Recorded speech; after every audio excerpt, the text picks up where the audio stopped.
Guys, good afternoon. Meron na naman tayong binaba ditong patient monitor guys na Mindray. Ito yung aming binibisyo na N17 series. So ang issue nito guys is yung touchscreen. So hindi gumagana yung kanyang touchscreen. So ito yung issue nito. So ang problema kasi ito guys, pag hindi gumagana yung screen, hindi mo na magagamit yung monitor. Kasi wala siyang analog na pwede mong So ito guys, wala siyang kahit lagyan pa ng lagyan ko pa siya ng module. So madidetect lang niya yung module niya, pero hindi siya gumagana yung touchscreen guys. So yan. Ayun. Ganun lang, hindi siya gumagana. So hindi mo siya makalibrate, hindi mo rin siya guys, hindi mo siya mapupuntahan yung mga parameters niya kasi nga wala ayaw gumana yung touchscreen.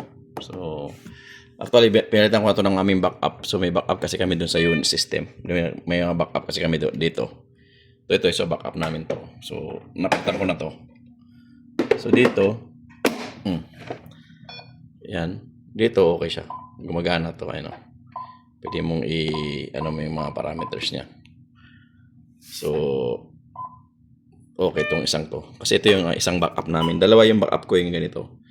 So nagamit na yung isa. So ito yung nagiging issue natin,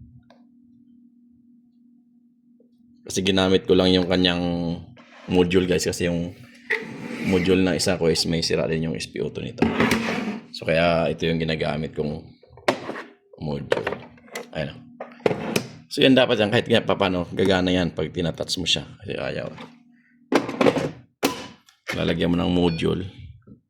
So hindi mo mapupuntahan yung menu. So ito yung issue natin, hindi natin mapupuntahan yung menu. So wala siyang button. Ito yung problema nito, kasi wala siyang button. Wala rin eh. So wala siyang manual na pwede mo siyang ilipat, pwede mo siyang kasi yung magana naman siyang touchscreen lang talaga ang ayaw gumana. So wala talaga. So different. Okay lang yan, kasi dapat yun yung patient ko yan para mabago yung niya module. Different display setup or right niya, this is disabled.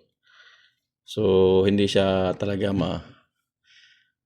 sa CCU namin to ginagamit. CCU to guys. So wala, hindi talaga sa gagana. Titingnan na lang natin.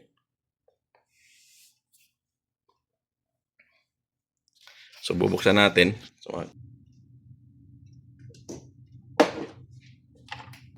Bubuksan natin guys. So tingnan natin kung magagawa ba natin yung ganitong problema. So buksan na natin.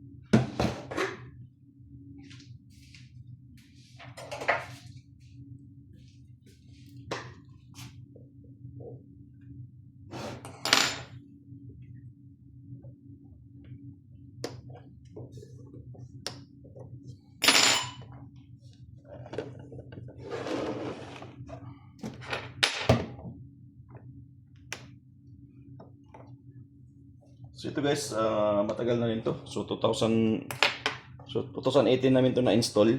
So yung biomet tag niya. 2018. So medyo matagal na rin.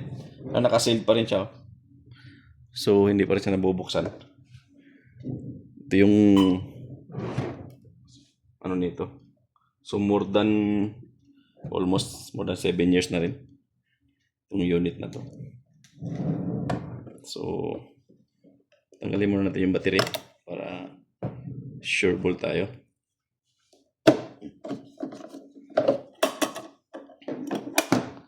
So tanggalin natin itong dalawang screw dito sa lulo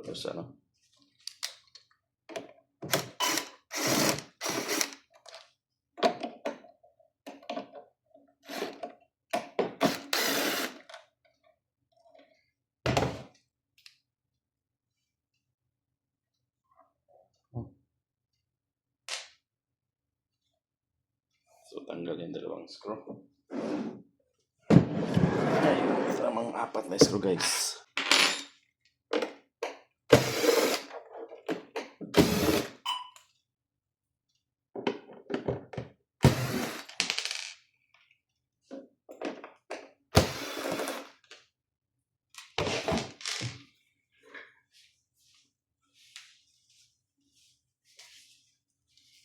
Tayo ng gloves para sure ball.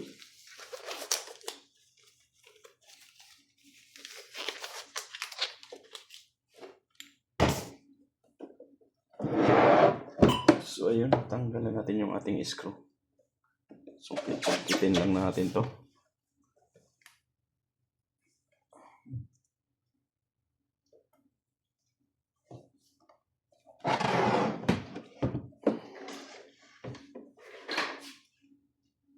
So tingnan ko ating ilalim nito.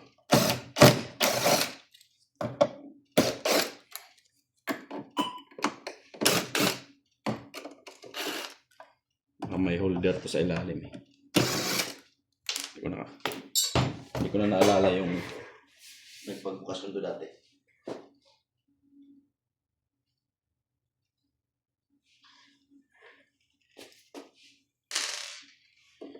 Dati kasi binuksan ko na dati.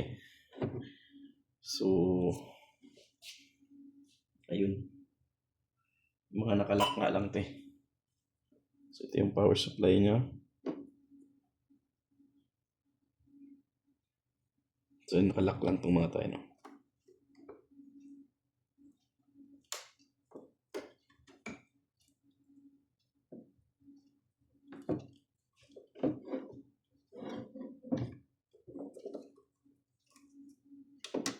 Tagalin lang natin yung baterya, yung kabitan ng baterya.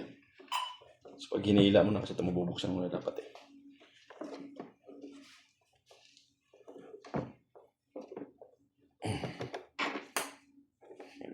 Pangsikwat.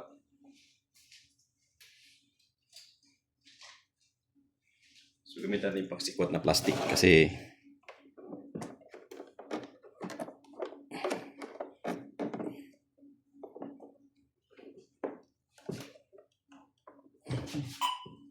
yung board kasi ito. Kaya tanggalin to.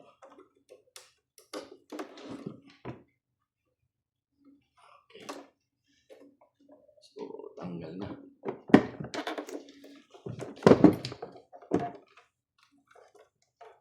So mas mabilis pag tinanggal mo yung pinaka-base niya pala. Mas mabilis magtanggal.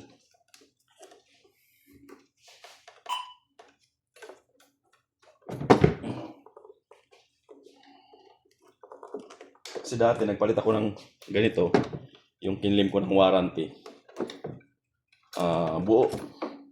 Buong ganito pinito guys, itong buo. Itong buong to, palitan. So titingnan ko ngayon kung makapagpalit ba tayo ng digitizer lang. So yun. So ito yung loob niya. Malit lang naman yung board, ito yung wifi module niya. So tanggalin lang muna natin ito. Wala nang laman to.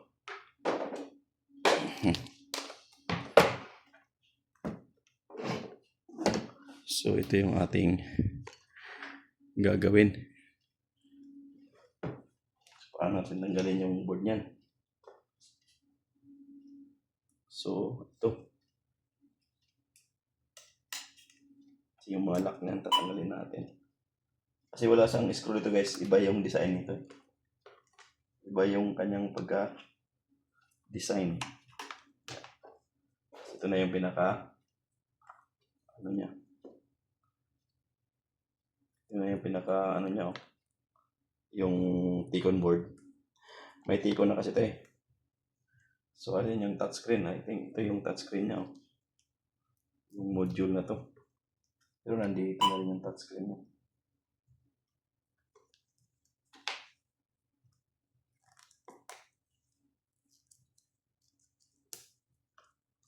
Ito masyadong din eh.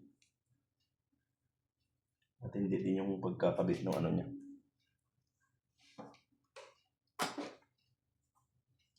mga kable niya.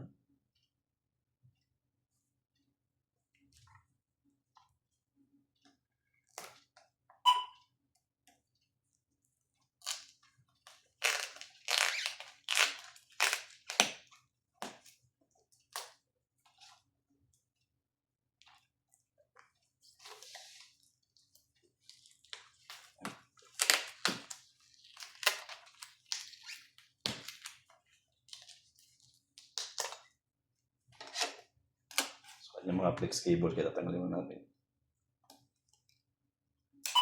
So, ito yung dalawang connector. So, ito lang yung pinaka-lock na guys. Yung dalawang screw. Tapos mahihila mo na yung ano niya. Dapat yung lalabas na yung screen. Ang problema natin, ito. So,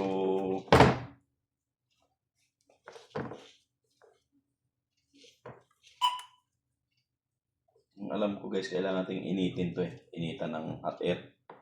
Ito. Para matanggal natin yung ating touchscreen. Para matanggal yung ating screen pala. Itong screen. Kailangan natin ng hot air. So, parang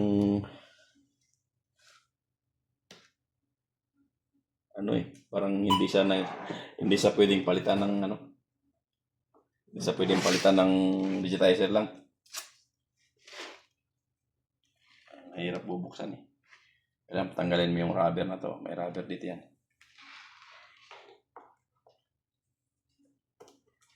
So,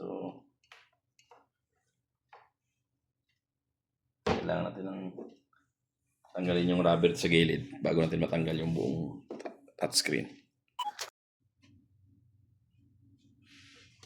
So ito guys, i-try natin hot air kung kaya ba natin baklasin. Kasi first time kong magbaklas nito guys eh.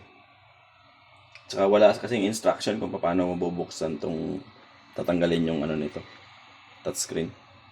So kahit sa Mindray, wala silang instruction kung paano babaklasin tong front panel ng display. So try na lang natin kasi wala naman siyang mga screw. Yung mga rubber lang sa dito. So initin lang natin, try natin. Parang mobile ba? Parang cellphone lang. Bago natin matanggal yan. So ingatan lang natin para hindi mabasag yung ating touch, yung screen. Kasi sa tingin ko guys, yung pagpalit nitong pagsira yung isa, palitan ng buong ito mismo. Kasi wala ka namang matatanggal dyan eh. Kaya mahirap talaga. Tsagaan lang.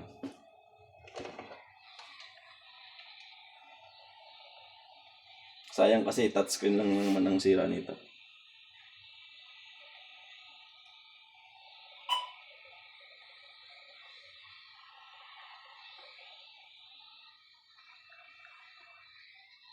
Pero sa tingin ko kasi guys, wala rin ditong issue sa touchscreen dito pag tinanggal to. Kasi wala naman to siyang dadaanan ng tubig. So wala naman siyang ano. So tingin ko baka itong board na to. Tingin ko kasi ito yung touchscreen niya. Itong wire na to eh. Ito yung touchscreen niya. So baka dito lang din may problema tayo sa ano. Kaya hindi naman natin ma-troubleshoot pag hindi natin tanggalin sa ano. Tanggalin natin dito. So gusto ko sanang tanggalin tong mismong buo para makita natin yung loob. Pero hirap tanggalin eh. So try lang natin dahan-dahanin guys. So try muna natin ano guys, linisin yung kanyang mga take-on board muna.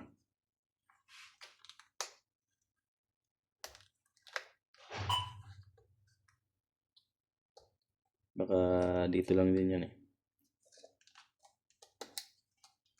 Kasi wala kasi akong makitang ano kung sira yung ating ano guys, kung sira yung ating touchscreen. Kasi nga, wala namang wala naman dadaanan dito ng tubig para masira yung ating layout ng mga touch.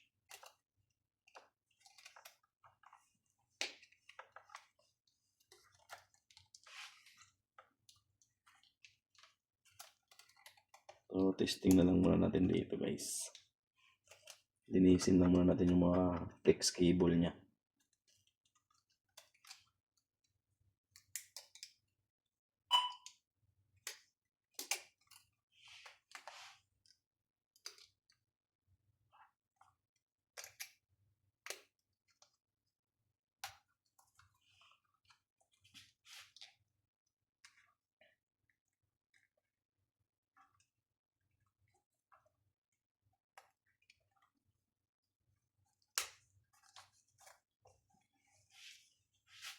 So, yun naman ang natin magagawa.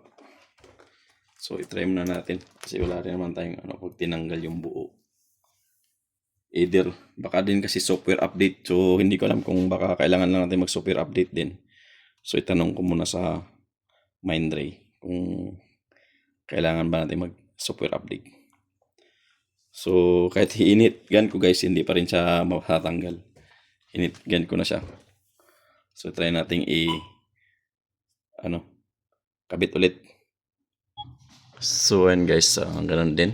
Wala rin nagbabago. So, wala talaga. So, may problema talaga yung ating baka yung touchscreen board niya o kasi kung ito lang guys, kung yung touchscreen lang mismo niya ang may problema, kahit pa paano magre-react yan pag inano mo ng konti. Kaya hindi talaga touchscreen board siguro ang may problema nito. Kaya yung nito. So itanong ko muna sa Mindray. Yes guys, para malaman natin yung ating sira na touchscreen. So kukunin ko yung nandito para i-try kong i-test dito sa ating guys. I-test natin dito sa hindi gumagana. So para lang ma-verify natin yung problema natin is yung display o yung mainboard. So kasi guys ang digitizer nito is kasama na dito sa board. So pag napansin mo yun, itong digitizer na to. So kasama na dito sa mainboard. So hindi ko malaman kung yung supply ba ng digitizer ang issue natin or talagang yung digitizer touchscreen na ang problema natin. So, ang gagawin ko para ma-verify natin, tanggalin natin yung gumagana na touch para ma-verify natin guys. Kasi hindi natin ma-verify yan pag wala tayong pang-verify na gumagana ng touchscreen. So, ito tatanggalin ko. So, ito yung gumagana ng touch. So, para pag umorder tayo ng spare parts, sure tayo na ito. Kasi guys, ito, hindi ka makaka-order ng touchscreen. Yun ang sabi nung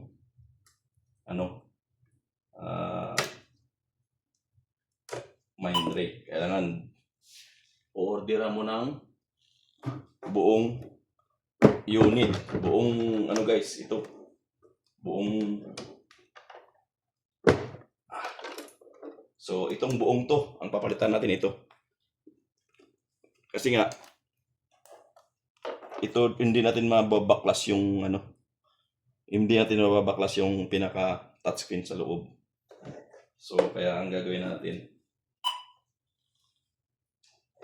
isa-side na natin to. So, ito kasi yung gumagana na touch para ma-verify natin ito luma. So, ito yung sira. So, madali lang naman mag-verify nito guys.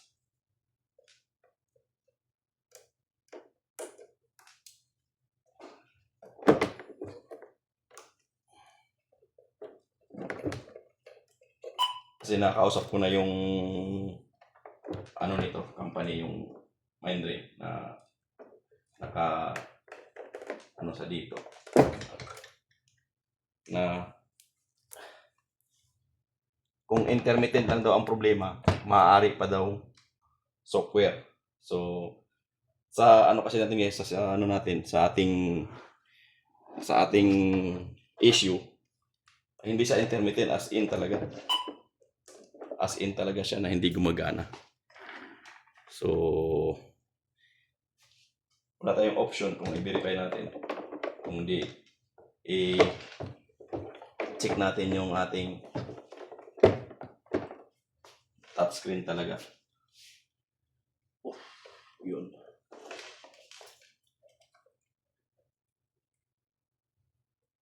Ngayon guys, pag ito hindi gumana, ibig sabihin yung board ang may issue. So doon na tayo magpo-focus sa either software update or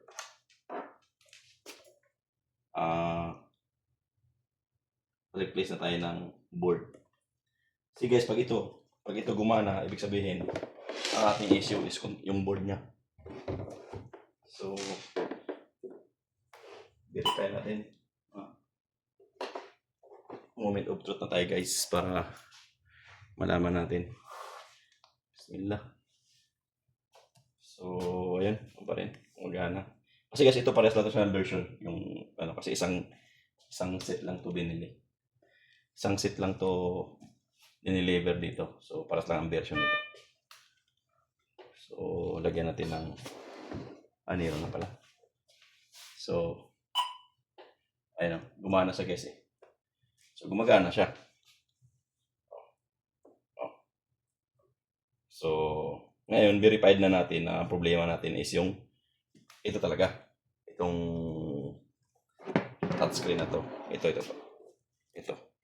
Itong touchscreen na to ang may problema guys. So, paano natin mabubuksan? Hindi na mabubuksan. Kailangan buong touchscreen ng ating papalitan. Kasama yung LCD guys. Ayun o. So, gumagana siya. So, ibig sabihin, okay yung software. So, yun na lang ang natin guys, o-orderin natin buong display. So, according to sa tingnan itong buong display ang papalitan natin. So, kasi wala siyang option na matanggal guys eh. So, tinatry ko sang i-hit gun dito pero hindi kaya. Wala pa rin. So, mababasag lang siya. So, kasi rubber. May rubber dito. Hindi alam kung paano yan. So, gumagana siya. So, lahat. Gumagana naman. So, itong touchscreen natin, ito yung sa gumaganang natin. So, gumagana. So, na-verify natin guys yung ating problema. Na problema talaga is yung touchscreen. So, yan. So, ang problema natin, touchscreen talaga siya. So, wala siyang ang digitizer na kasi nakadirekta na. Ito yung digitizer kasi niyan. Ito yung digitizer niya.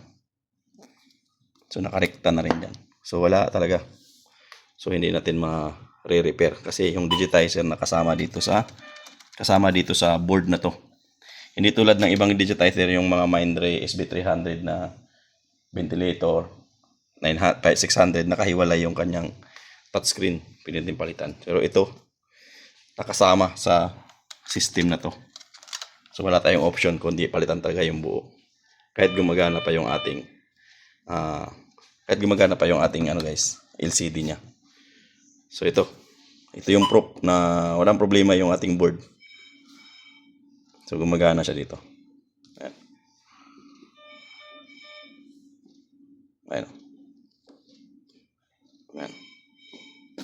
Yan lang.